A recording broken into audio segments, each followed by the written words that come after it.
Hi, I'm LDS and Medium, and thank you so much for tuning in today. I want to try to bring religion and spirituality closer together, and this is what this pod is all about.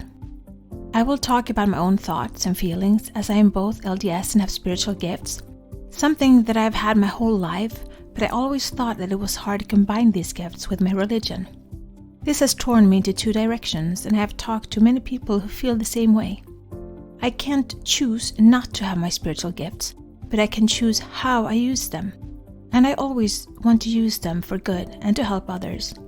I believe my heavenly parents gave them to me for a reason. So, this is me. Join my quest for knowledge. Tony Robbins, Day 2. So, when talking about your identity, how do you change your identity? How do you become a different you? How do you evolve, and how do you become preferably better? Well, good question. And I was just thinking about it when you said it. And for me, I went from an identity of being married to being single. And in that, I actually needed to change because my entire world that I saw it and that I lived for forever, it just vanished and went away. And so I didn't have any. I had to change me and how I saw me. Who am I now that is a single mom? What do I like? And I think it was a gift from Heavenly Father. It was a new start, a new beginning, and a new clean slate that I can do whatever I want to, which led me to the music and doing the pod and just trying to figure out what makes me happy, who I am, who I want to be, where I want to take this. And I'm still right in the middle of it. I have absolutely no clue what I'm doing. I have absolutely no clue where it will take me. And being a Capricorn that I am, I like everything neat and tidy. I want to see everything from beginning to end. I want instruction. But that's in life, it's not happening that way. And so what I need to really work on is enjoying the journey, to enjoy every step on this journey that I'm on towards the goal that is to come back to Heavenly Father and do the best of every day and every gift that I have. And that's what I'm trying to do. That's great. So they said, if you want an extraordinary life, a life on your terms, start by identifying with things that pulls you towards that. I think in our life, sometimes we do things that we don't really want to do because we have to, like working a 9-to-5 job, like doing repetitive chores over and over again. I'm a very creative person and I don't like repetition, and it kind of suffocates me. And still I stayed in a preschool job for 6 years, and all I did was repeat myself. The days were the same, the weeks were the same, and I told each and every child the same things over and over and over again. So, not the best environment, and when I finally got away from there, I got stuck in another job with a lot of repetition, but at least it was more calming than the one I had. To get away from there, I need a vision, I need goals, I need dreams, and I need to take action to realize those dreams. Unless I start looking for jobs, checking what's out there, sending out my CV, then I'm never going to get away from there. If I don't know what I want to do, then a good place to start is by thinking about, what do I want to do? What is my passion? What would I work with even if nobody paid me for it? And what could I work with that whenever I went to work, it wouldn't feel like work. It would just be there and it would just be fun. So the first step is to expand yourself, expand your reality.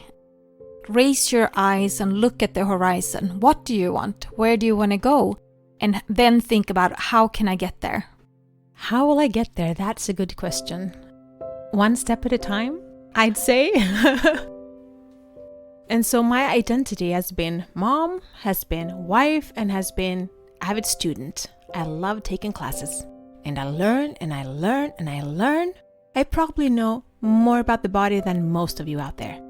I've taken so many classes regarding the body, the cells, the anatomy, how it's connected, how the energy in the body goes, the meridians, and yeah, you name it. I know it, but I don't do anything with it, or I barely do anything with it. I keep it to a minimum and I learn more, and I don't feel like I know enough. And so I learn about the structures and the back and how to manipulate the body, and yes, I've done it all. And so the next thing is to actually do something with it. I see myself as the student, but not the doer. And in order for me to learn, like evolve, I need to do what I learn. So that's the next step for me. And I'm going to start a business so I can do what I love. On the side, sure, of course, because I still need a paycheck and I still need my job. But I need to start doing what I've learned so much. And to get there, I need to get in the right state. So how do you get in the right state? Well, I've been to some assemblies and they're like, whoa, and they stand up and they scream and they clap their hands. And the Tony Robbins was not an exception. It was that. Stand up, scream, clap your hands, be in good state and powerful, whoa, whoa, whoa. And that's not me. I'm the person that sits down in the corner and just like, what are they doing? Because I'm the introvert. I mean, I like being alone. I like being with me. I like reading books. I like comfort time and just being quiet and energy, woo, zen, meditation. That's me. And to stand up and scream and jump up and down and clap my hands, that's not me. And so I'm always uncomfortable doing these things.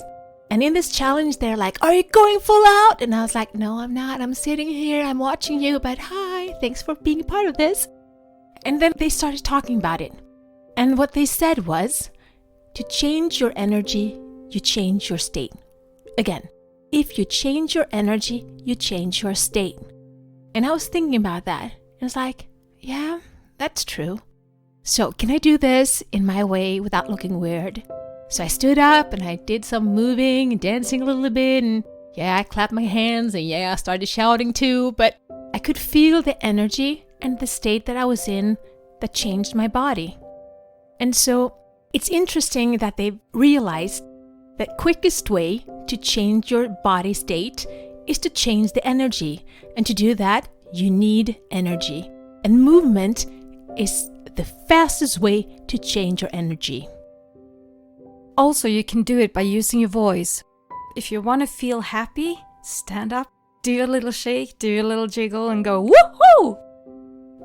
If you're doing something that feels really hard, I do this with my children all the time, and they say, I really hate math. And I said, that's not a way to learn. You have to think about it differently. You have to change the way you're thinking. You have to think, I love math. Because otherwise, your brain is going to be blocked to begin with, and you're not going to learn, and it's going to be so much harder for you. But if you change your state, and you look at it with different eyes, more with happiness, and then you take action. You stop thinking negatively about math, you start thinking positive, and you do the assignment, and then you reward yourself afterwards. It's like, yay, ooh, I did a good job, you know. We reward people all the time when we clap. It's like, yeah, I really enjoyed that, and a lot of us did, so we're clapping for you, cheering for you. In games, basketball, soccer, in competitions, you can either support your team or you can boo the opposite team. I always prefer to support the team that I went there to watch and not boo the opposite team, unless they did something really bad and fouled or hurt somebody. But I always prefer to cheer on rather than putting people down. And that's something that I always thought, you don't need to put people down to feel that you're up there. I'd prefer to lift people up. And if you don't want to change and jump up and down and scream and shout and wave your hands, then you can always change your stance. Like roll your shoulders back, stand a little bit wider. They have seen through psychology that some sort of postures actually changes your body physiology. So it lowers your heart rate, reduces the stress in the body, and only like 2 minutes of the power stances can change and calm down your body system. And so if you don't want to jump up and down, you can change your state of mind by changing the posture and getting into a power stance instead. Yeah, look at Superman and all those big heroes. You can see that they roll back your shoulders and chest forward and just they stand in their power. Yeah, my sister says Wonder Woman. Yeah, we need a good, powerful female role model out there. But hey, you got me. I'm just kidding. It's so fun having my sister here. I need to joke a little bit because I've been so tired, so drained. So I'm trying to get all peppy and happy here for this pod. And since I've been awake since 4 a.m. this morning, I'm about to really fall asleep any minute. So that's why I'm a little bit giddy, and I get that way when I'm really tired. So for me, in order to get where I need to go, I need to make a way to get there, which means I need to work through this fog of tiredness in my brain. And I need to focus, even if it's for a short period of time. And so I'm so happy my sister is here with me doing this today because, frankly, I have absolutely no energy in my body. It's been so tiring.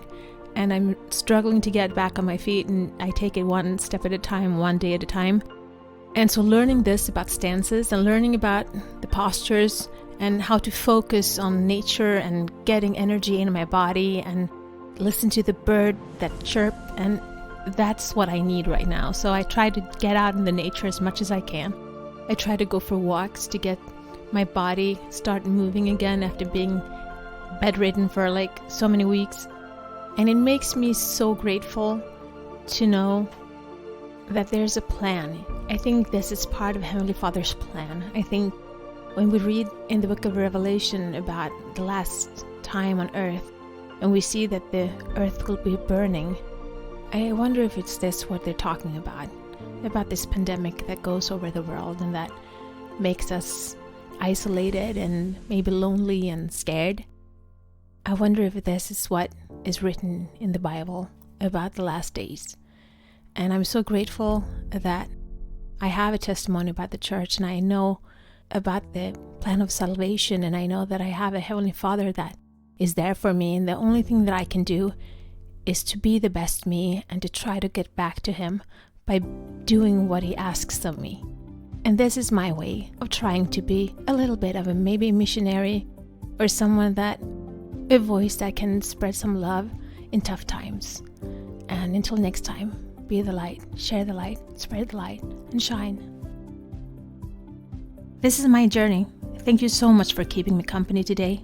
Please download, like, share, and subscribe, and help spread the light and spread the word to expand our community. Let's bring more love, peace, and unity to this world. Take care of yourself and your loved ones. Always be grateful, kind, and loving. Be brave and remember to step out of your comfort zone and smile. If you support us on Patreon, you will get access to our meditations and extra materials so you can download them as MP3. Also, we now have a Facebook group, which you can access from our Facebook community. Please answer the questions as you apply to participate. It will be a safe haven where we can keep discussing religion and spirituality, our spiritual gifts, and self-development. Remember, one person can make a difference, but together we can change the world.